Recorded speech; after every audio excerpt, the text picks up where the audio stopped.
Hey, this is Jen with Punches of Pink today, and this is my first conversation in this format. A friend of mine told me I should start this, and so today I have Mary Pohl, and we are going to just be talking about whatever today, and it's always going to be inspirational and encouraging, though. So sit back, relax, and enjoy the conversation. So, Mary, tell us a little bit about, first of all, your name and what do you do, and everything about you so far. Okay. Wow. Do we have enough time? No. No. My name is Mary Pohl Collins, and I've been a ballroom instructor for 22 years almost. Actually 22 years in May. I've been a ballroom instructor, and before that I did ballet, tap, jazz, modern. Dance has always been super important part of my life. So Awesome. That's pretty much my life until I had my son, a year and a half ago or so. And so the things have shifted and priorities have changed, and I'm an older mom. So it's kind of hard to go from your career and your passion just being the only things. I mean, I have family, but when you have children, it just totally shifts a lot of priorities, and things have to get put further down that used to be up here, put further down on the totem pole. So, so that's been a really much harder transition than I would have thought, for sure. So, and Jen and I have talked about it. I think we have that mutual, what's that? We have that commonality of we love working. Yeah.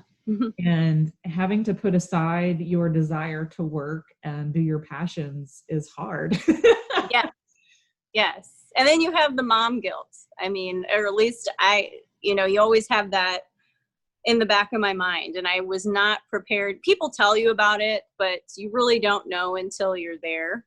And, sometimes it's a really hard internal struggle with the guilt that you feel about doing something that's true to you and that you're passionate about. And for me, it's what my life is. It's what gives my life meaning. And so it's definitely, and then of course having your child, that's a whole other thing that gives your life meaning, and it's totally different. And so there's a constant inner struggle that I deal with. And sometimes that's really, really difficult. But sometimes it kind of helps you get into a creative place too. So I don't know. It's true. I when I started my COVID portrait series, and I was creating out of desperation. I was like, I'm not used to doing this momming thing for 24 hours straight.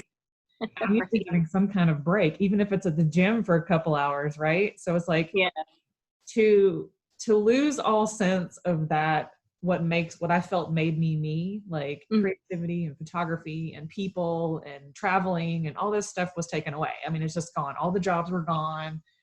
All the traveling's gone. I mean, that's it happened, and it is what it is. But it's like, how do we as creatives find our way through this time? And how do you think that you found your way creatively through this time? I know it's been like 3 months. It's been about 3 months for us, but I don't know about y'all.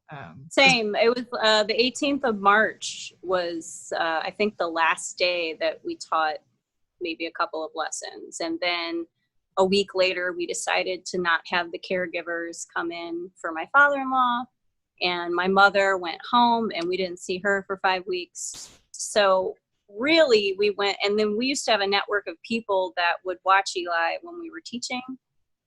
So having all of sort of the rug pulled out from under you all at once, and then just really feeling alone. I mean, not alone because I have my husband, but with an elderly person and a little toddler, and like no help at all in between the two of us. That was pretty hard. That first month was pretty difficult. I would say definitely when I started seeing people talking about virtual photography and doing virtual shoots. I thought, oh my gosh, that's great, because I'm sure everybody was feeling a lot of intense feelings at that time, because you feel powerless, you feel afraid. I mean, for a while, I was really afraid for the first few weeks, because we had people in our house helping Ernie. And so it was like, oh my gosh, are any of us going to be getting it, from that? So there was a lot of fear, and then, afraid for our elderly parents to get it and get sick. So to hear about people being creative through all of this, it gave me a lot of hope, and it made me feel creative again. So after a good month of feeling really depressed and sad, it was really nice to reach out to other creative people. And I know you and I had reached out and done a little bit, and that was really nice. And it sort of was a vehicle that started me thinking creatively again, and which is nice when you're in that deep pit to have a light come up and like pull you out of it,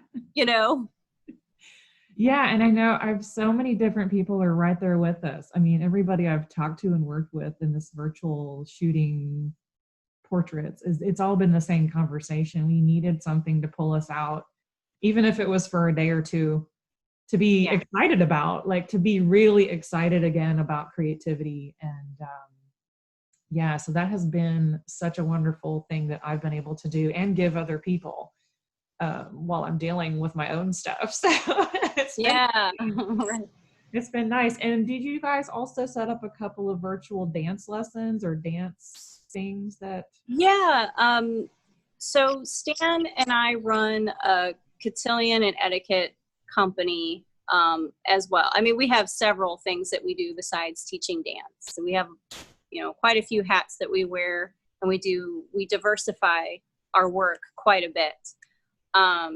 So a woman who does etiquette, and she does a lot of programs with Stan, she contacted us and said, hey, there's a couple of schools that, we had started before this hit, or they were going to start. And they said, well, they would really like to do Zoom.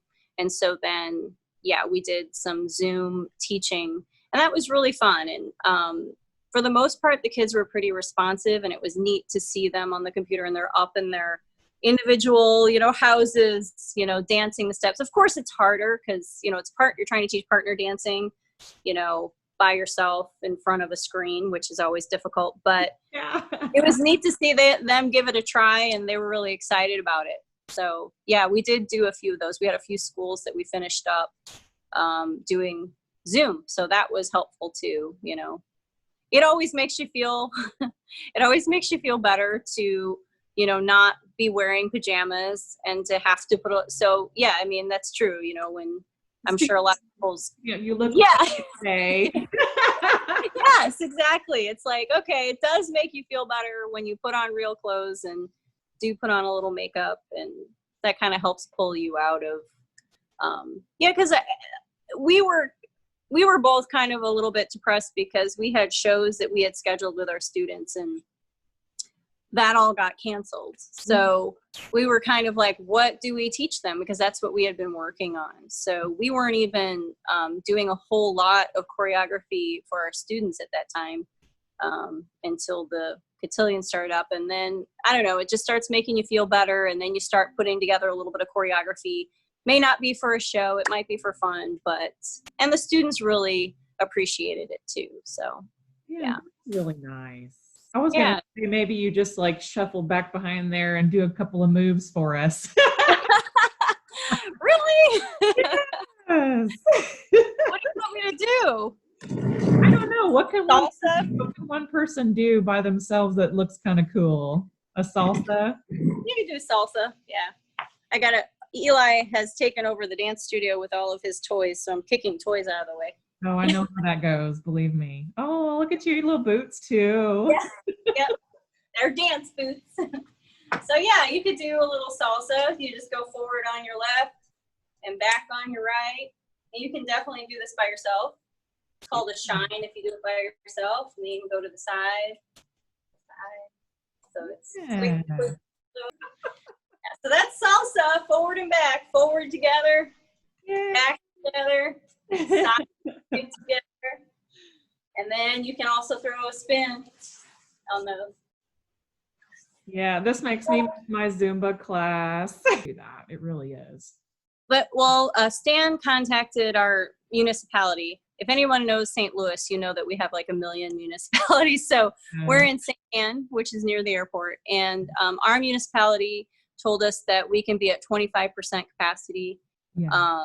And then we have a lot of restrictions. They want you to do because our teaching is one-on-one, so we can still social distance, but they recommend us to both be wearing face masks. And with my elderly parents, Yeah, we're going to do that, so we're going to sanitize everything. And you yeah, guys, you guys open soon, right?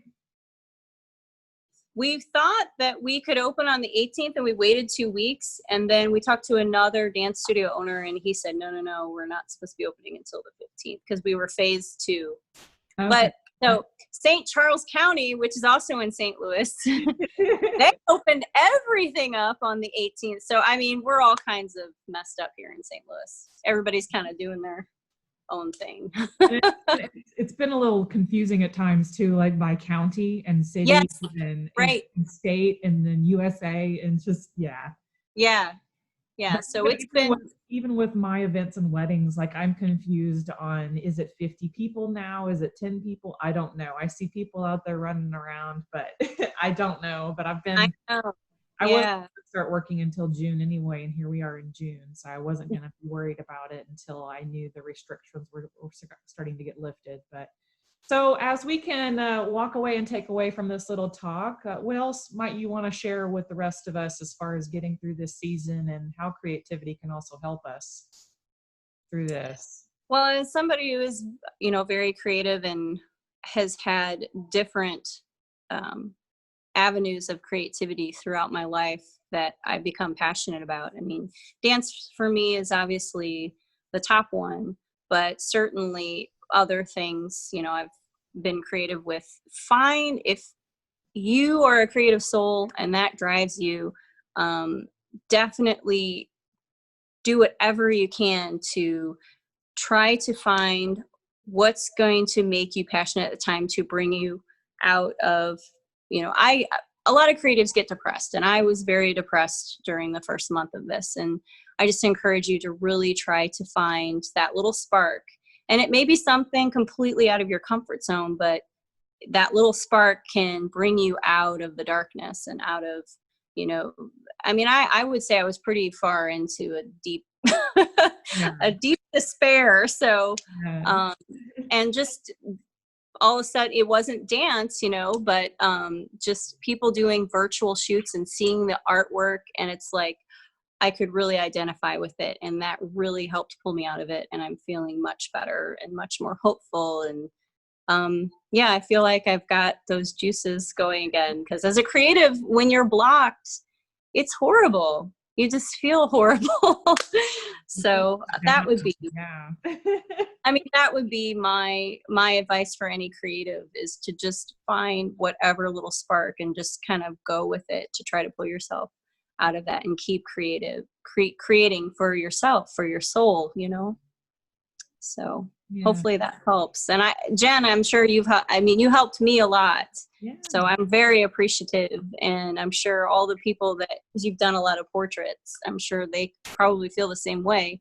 Yeah. So just our conversations have been about, we're helping each other, basically. Yeah. We're helping each other through this. And it means a lot to me that I could make something that actually, you liked and, you were happy with the virtual world. It was really hard because I started off with old photos and I was like, that's just not good enough. I was like, I want to do something fresh. And then when we did the virtual thing, I was like, okay, I feel much better. I feel better that we connected and we talked instead of me just taking an old photo and just redoing it and say, here you go. Yeah, well, I did love some of the stuff you did with the x-rays. That was really cool. I love some of the earlier. So much more to do, and I hope that I'll continue to finish out some of these portraits as things start to open back up again, and we'll see how it goes. But at the end of the video here for Punches of Pink, I'll show you some of the work I've done with Mary in our COVID season. And she gave us a little salsa lesson. And, and we understand more of what it's like to be a toddler mom and a business owner and dealing with the struggles of mom guilt. Yes. Well, for now, I'm gonna hit stop on the recording, and we're gonna see you guys on the flip side. And punches the pink out for now. Bye.